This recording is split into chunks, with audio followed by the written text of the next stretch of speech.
10 gruesome killers taken off the streets in 2017.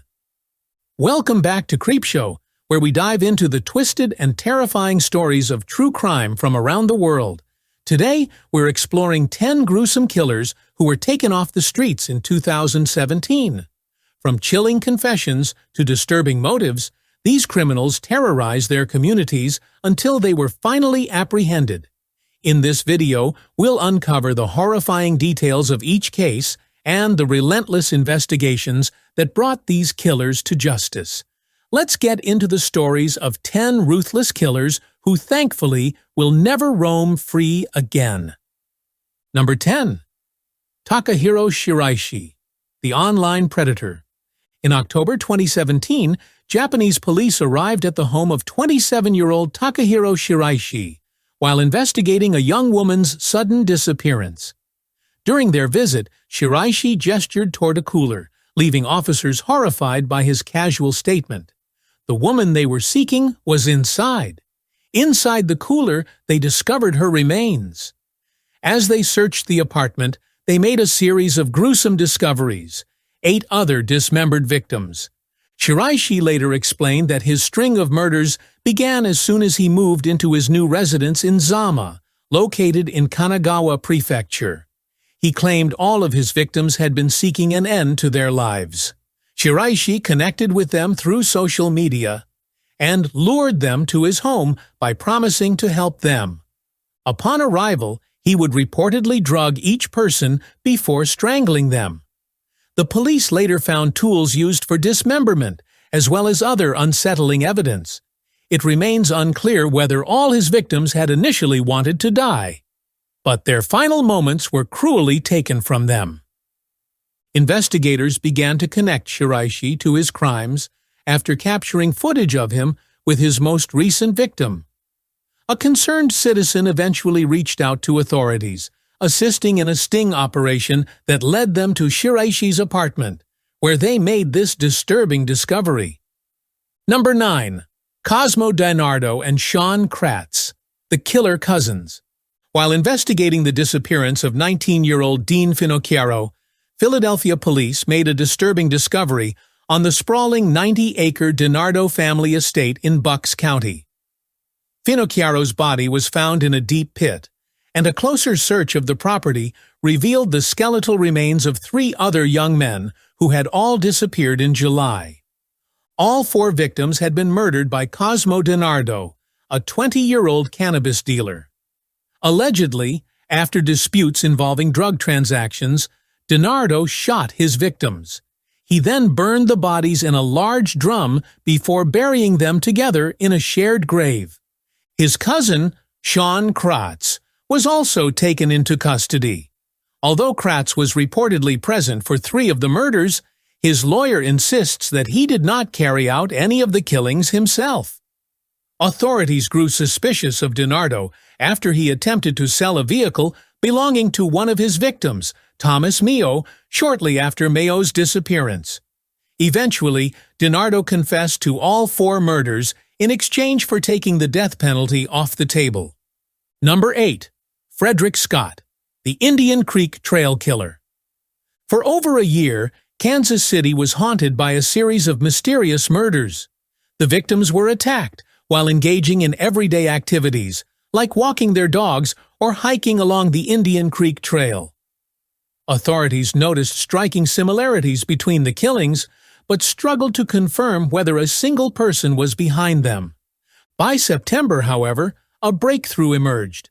Fredrick Scott, a 22-year-old man, was arrested for the murder of 57-year-old Stephen Gibbons, who had been shot in the back while returning home from the grocery store in August. During the investigation, police uncovered evidence linking Scott to 5 additional murders. Scott has since been charged with 3 of these homicides and remains a person of interest in the others. Scott's mother revealed that he suffers from schizophrenia, but authorities continue to probe potential motives. Given that Scott is black and all of his victims were white, and considering previous threats Scott made about killing all white people, local media speculated that racial animus may have played a role in these tragic events. Number 7. Elizabeth Wettlaufer, the killer nurse. Canadian nurse Elizabeth Wettlaufer's decade-long killing spree finally came to an end in 2017, when she was sentenced to prison for the murder of 8 people in southwestern Ontario. Since 2007, Wettlaufer had worked in several nursing homes where she administered lethal insulin overdoses to her patients. In her confession, Wettlaufer distanced herself from the Angel of Mercy stereotype often associated with healthcare killers. Instead, she claimed her acts were triggered by uncontrollable urges. She often chose victims who she described as difficult to care for or unkind. What is perhaps most disturbing about Wettlaufer's case is the number of times she attempted to confess her actions, only to be dismissed. At one point, a criminal attorney advised her to stay quiet and seek professional help. After she confided in her pastor, he prayed over her and warned her to stop, cautioning that if she continued, he'd go to the authorities. Others she confided in dismissed her as a pathological liar or believed her to be having an episode. In September 2016, Wettlaufer voluntarily entered the Center for Addiction and Mental Health in Toronto. Upon arrival, she confessed to the murders once more. This time, they took her seriously and immediately contacted the police. Soon after, Wettlaufer was charged, and by June 2017, she was sentenced for her crimes, ensuring she would never harm another patient again. Number 6. Amy Brown, the would-be killer. In a chilling twist, 24-year-old Amy Caroline Brown from Washington likely never actually killed anyone, but only because authorities managed to stop her before she could carry out her disturbing plans to become a serial killer. Earlier this year, Brown went on a date with a man she met on Craigslist. The two met in a Seattle hotel room, and during their time alone, Brown asked her date a startling question. She wanted to know if he was a serial killer. When he answered no, she calmly stated that she was one, and then suddenly pulled out a knife, stabbing him in the chest. Fortunately, the man managed to escape, finding help at a nearby pharmacy and ultimately surviving the assault. Police arrived at the scene shortly after, arresting Brown in the parking lot. During questioning, Brown revealed her intent to murder her date, cut out his heart, and consume it. Investigators found a note in her pocket, prepared in advance, expressing her desire to kill and her intentions to continue with other victims. While authorities currently believe the Craigslist date was Brown's first attempted victim, they continue to investigate her past. When asked to explain her actions, Brown simply replied, "I'm a loon." Number 5. Khalil Wheeler-Weaver, the New Jersey Slayer. In early 2017, authorities finally put a stop to the killing spree of 20-year-old security guard Khalil Wheeler-Weaver, who now faces charges for the murders of 3 women in Essex County, New Jersey. The crimes occurred near the end of 2016 when Wheeler-Weaver allegedly targeted women he perceived as vulnerable. The police initially connected him to the murder of college student Sarah Butler. She was last seen with Wheeler-Weaver on November 22, 2016, and her body was found over a week later in the Eagle Rock Reservation. Cell phone data not only linked him to Butler, but also placed him at the location where her body was discovered. Further investigation revealed that phone records tied Wheeler-Weaver to the death of 33-year-old Joanne Brown. It was shown that Brown had received a call from his number before she disappeared, and he was later seen at the abandoned house where her body was found. As police delved deeper, they charged Wheeler-Weaver with the murder of 19-year-old Robin West, who disappeared in September 2016. Similar to Brown, West's body was found in an empty house, which had been set on fire to destroy any evidence. Despite the attempt to cover his tracks, dental records confirmed her identity. This spring, another woman came forward, alleging that Wheeler-Weaver attempted to kill her in Elizabeth, New Jersey. Fortunately, she managed to escape and survive. Her account has provided critical insights into the profile of this suspected serial killer. Number 4. Ryan Sharpe, the East Feliciana shooter. After a high-speed chase, 36-year-old plumber Ryan Sharpe from Clinton, Louisiana, was taken into custody, bringing an end to a series of shootings that had terrorized East Baton Rouge Parish since July. Sharpe ultimately confessed to shooting 4 people, resulting in 3 fatalities and 1 injury. Sharpe's victims were all middle-aged white men, attacked in broad daylight right outside their homes. Authorities have not yet disclosed a clear motive. While East Baton Rouge Sheriff Sid Gautreaux declined to label Sharpe a serial killer, he indicated they were open-minded to various possibilities. With Sharpe's trial approaching, investigators are keeping details of the evidence against him under wraps. However, arrest records reveal that Sharpe confessed to the murders, providing a detailed account that included information only the killer would know. Ballistics evidence linked bullets from 2 of the shootings to a firearm found at Sharpe's residence. Additionally, police recovered a shotgun likely used in the other 2 murders. A witness is also set to testify, having reportedly seen Sharpe's car speeding away from one of the crime scenes. Number 3.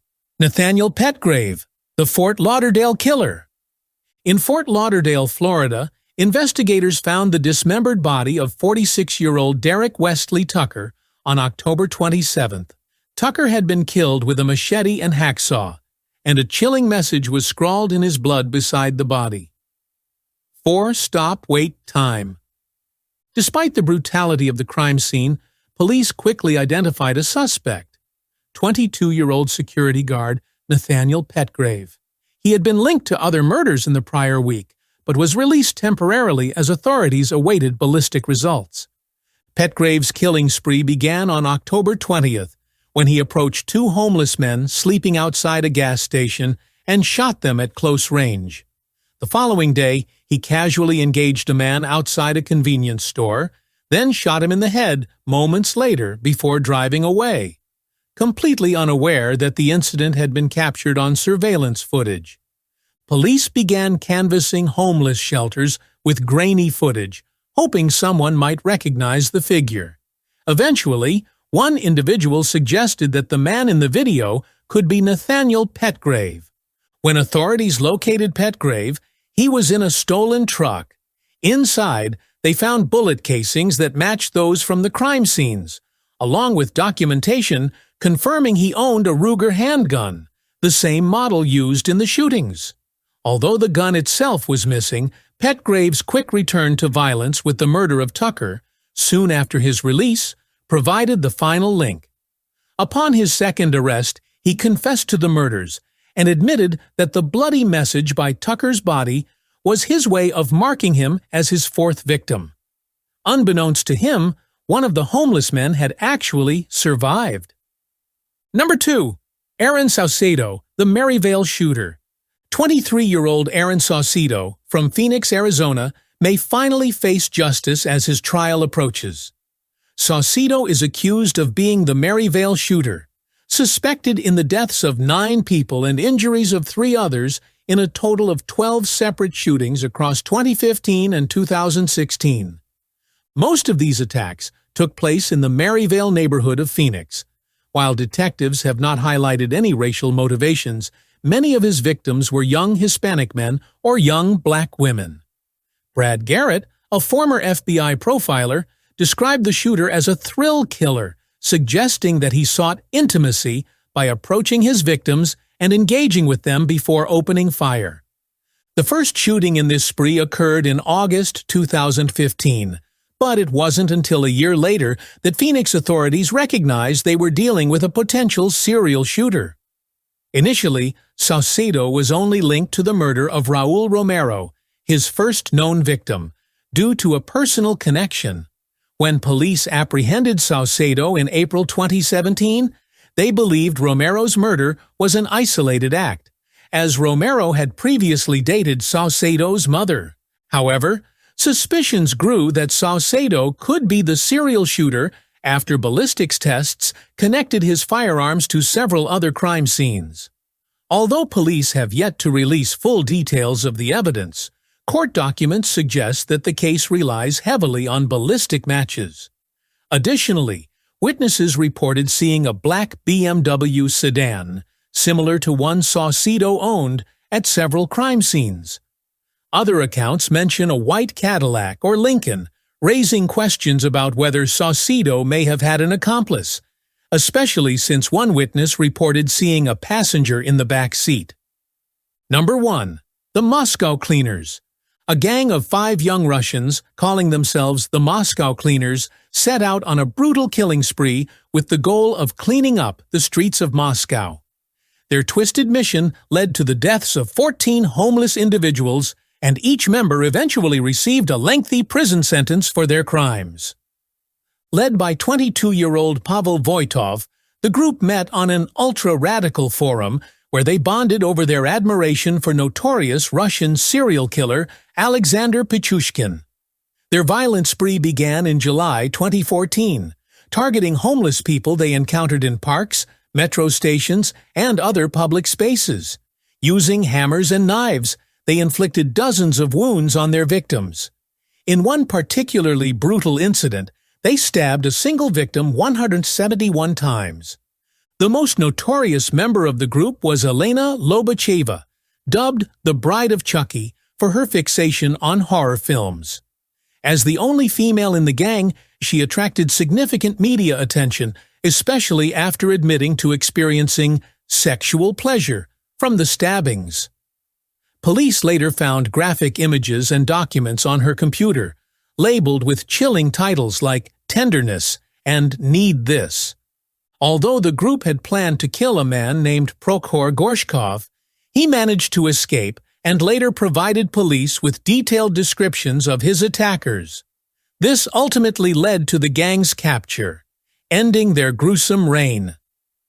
Thank you for watching this episode of Creepshow. The stories we shared today remind us of the dark side of humanity, but also highlight the resilience of communities and the dedication of law enforcement working tirelessly to bring these killers to justice. If you found this video compelling, don't forget to like and subscribe for more deep dives into the darkest corners of true crime. Let us know in the comments if there are other stories you'd like us to cover. Until next time, stay vigilant, stay safe, and keep an eye on the shadows.